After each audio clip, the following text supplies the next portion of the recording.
In the corridors of European diplomacy, the narrative is one of cautious optimism. Yet on the Black Sea coast, a starkly different reality is unfolding. The situation on the ground in Ukraine, particularly around the vital port city of Odessa, is deteriorating at an alarming pace. This port, Ukraine's most critical maritime gateway to the world, has become the focal point of a relentless Russian military campaign, casting a long shadow over Kyiv's strategic and economic future. The dissonance between the hopeful political rhetoric and the grim military facts on the ground suggests a deepening crisis that could reshape the entire conflict. As Russia intensifies its pressure, the international community watches, wondering if the optimistic messaging from Western capitals is a true reflection of the situation or a fragile facade on the brink of collapse. The fate of Ukraine's access to the sea, and by extension its ability to sustain its war effort and economy, hangs precariously in the balance. For over 6 consecutive days, the skies above Odessa and the surrounding region have been filled with the sound of explosions. Russia has unleashed a series of intensive and highly coordinated strikes targeting the very lifelines of southern Ukraine. This is not a random or sporadic bombardment. It is a systematic dismantling of critical infrastructure. Port facilities, the heart of Ukraine's grain and commodity exports, have been hit repeatedly. Energy facilities have been targeted, plunging vast areas into darkness and disrupting the daily lives of millions. Crucially, the attacks have also focused on rail links, the logistical arteries that connect Ukraine to neighboring Romania and, by extension, to the broader network of NATO supply lines. The damage has been substantial. It's causing widespread blackouts and severely disrupting the movement of goods, both civilian and military. This sustained assault represents a significant escalation, moving beyond tactical battlefield strikes to a strategic campaign aimed at crippling Ukraine's logistical capabilities and isolating it from its Western partners. The precision and intensity of these attacks indicate a clear and calculated objective: to suffocate Ukraine's economy and sever its connection to the outside world through the Black Sea. This pattern of aggression suggests a strategic objective far more ambitious than applying short-term military pressure.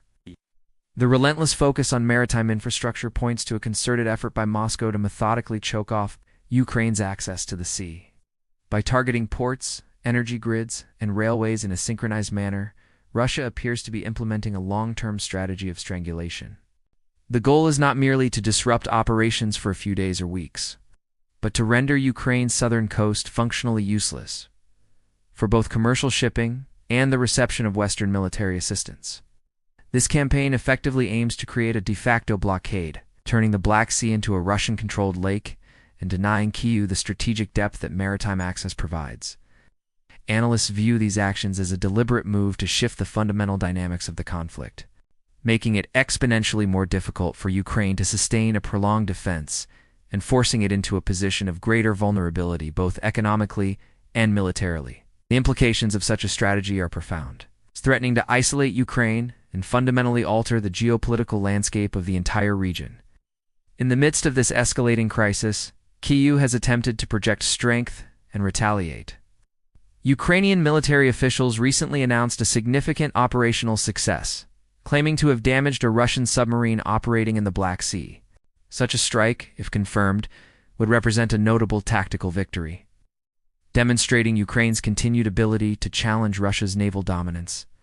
However, Moscow was quick to issue a firm denial, dismissing the claims as disinformation and stating that its naval assets had suffered no losses. The situation was further complicated by the analysis of available satellite imagery. Independent and Western intelligence analysts examining post-strike satellite photos found no conclusive evidence to corroborate Ukraine's claims.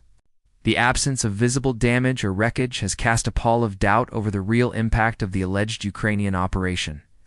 This ambiguity highlights the challenges of information warfare, where battlefield claims are difficult to verify and can be used to bolster domestic morale or influence international perceptions, regardless of their factual accuracy. Ultimately, the incident underscores the difficulty for Ukraine in landing a decisive blow against Russia's powerful Black Sea fleet. As Russia's campaign of strangulation continues, a growing consensus is forming among military and geopolitical analysts Ukraine is rapidly approaching a state of de facto maritime isolation in the Black Sea, with its ports under constant bombardment and its logistical networks frayed. The country's ability to export goods and, more critically, to receive seaborne aid is being severely curtailed. This creeping blockade effectively limits Kyiv's capacity to sustain its long-term defense and reconstruction efforts. Creating a strategic choke point that Moscow can exploit. This developing reality raises uncomfortable questions about the credibility and efficacy of Western security assurances. While NATO allies have provided unprecedented levels of military and financial support, much of it reliant on land-based routes, the inability to secure Ukraine's maritime access represents a significant strategic vulnerability. The promise of steadfast support is tested daily, as Russia tightens its grip on the Black Sea, forcing Western policymakers to confront the limits of their ability to project power and protect their ally in this critical maritime theater. The conflict has transformed the Black Sea from a regional waterway into a broader geopolitical battleground, drawing in major global powers. NATO, and specifically key members like the United Kingdom and France, have a vested interest in ensuring freedom of navigation and countering Russian dominance. However, their ability to directly intervene is severely constrained by the geopolitical realities of the region, particularly the role of Turkey. As the gatekeeper of the Turkish Straits under the 1929 Montreux Convention, Ankara holds a uniquely powerful position. By enforcing the convention, Turkey has restricted the passage of naval warships into the Black Sea, effectively limiting the ability of non-littoral NATO states to establish a significant naval presence. While this has prevented a direct naval confrontation between NATO and Russia, it has also left Ukraine more exposed. Turkey's balancing act, maintaining ties with both Moscow and Kyiv while controlling a critical maritime choke point, makes it a pivotal, if sometimes unpredictable, actor in this high-stakes geopolitical drama. The complex naval situation has been further intensified by reports and speculation of covert activities. Whispers of clandestine British naval involvement in Ukrainian operations have circulated in intelligence communities, suggesting a level of direct, albeit deniable, support. These rumors, though unconfirmed, point to a shadow war being waged beneath the surface of official policy. Adding to the intrigue, a series of suspicious attacks on Russian tankers have occurred in waters near the Turkish coast. These incidents, which have not been officially claimed by any party, have fueled speculation that the conflict is no longer confined to a direct Ukraine-Russia confrontation. Instead, it appears to be evolving into a wider struggle for influence and control over the Black Sea's strategic waterways. These gray zone activities create a climate of uncertainty and heighten the risk of miscalculation, potentially drawing other actors, including NATO members, more directly into the conflict. The sea has become a theater for espionage, sabotage, and proxy confrontations, extending the battlefield far beyond Ukrainian territory. Meanwhile, far from the Black Sea, diplomatic efforts continue. Peace talks hosted in Berlin are being publicly portrayed as significant breakthroughs, with negotiators hailing progress toward a potential settlement. A key component of these discussions is a set of proposed security guarantees from the United States designed to assure Ukraine of its long-term safety. However, a closer examination of these proposals reveals a more complicated and less reassuring picture. The guarantees, as currently structured, lack legally binding mechanisms, making them more akin to political promises than treaty-bound obligations. Furthermore, they are reportedly tied to a series of strict and painful conditions, most notably a requirement for Ukrainian forces to withdraw from certain territories in the Donbas region. This places an immense burden on Kyiv, essentially asking it to trade land for security promises that may not be ironclad. The gap between the public portrayal of these talks as a success and the harsh realities embedded in the proposals highlights the immense diplomatic pressure being applied to Ukraine. Many observers and analysts interpret Washington's diplomatic approach not as a firm promise of protection, but as a form of political pressure designed to guide Kyiv toward a negotiated settlement. The proposed security guarantees are seen as conditional and subject to the shifting winds of American domestic politics, where support for a long-term, open-ended commitment to Ukraine is not guaranteed.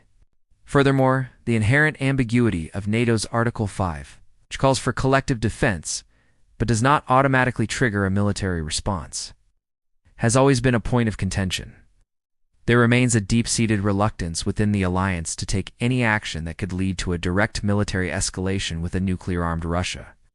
Consequently, the U.S. position appears calculated to manage the conflict and reduce escalation risks, rather than to offer the kind of unwavering, unconditional security pact that Kyiv seeks. For Ukraine, this translates into a precarious situation where its greatest allies' support may have clear, albeit unstated, limitations. As the military vice tightens and the diplomatic options appear to narrow, Ukrainian President Volodymyr Zelensky finds himself confronting an increasingly difficult, perhaps impossible, choice. The pressure from Russia's relentless military campaign is mounting daily, degrading his country's ability to fight and survive. At the same time, the diplomatic track appears to be leading toward a peace that would require significant territorial concessions, a move that would be politically toxic at home and viewed by many Ukrainians as a betrayal of their sacrifice. Zelensky is caught between the risk of continuing a war with dwindling Western support and the prospect of accepting a peace that could compromise Ukraine's sovereignty and territorial integrity.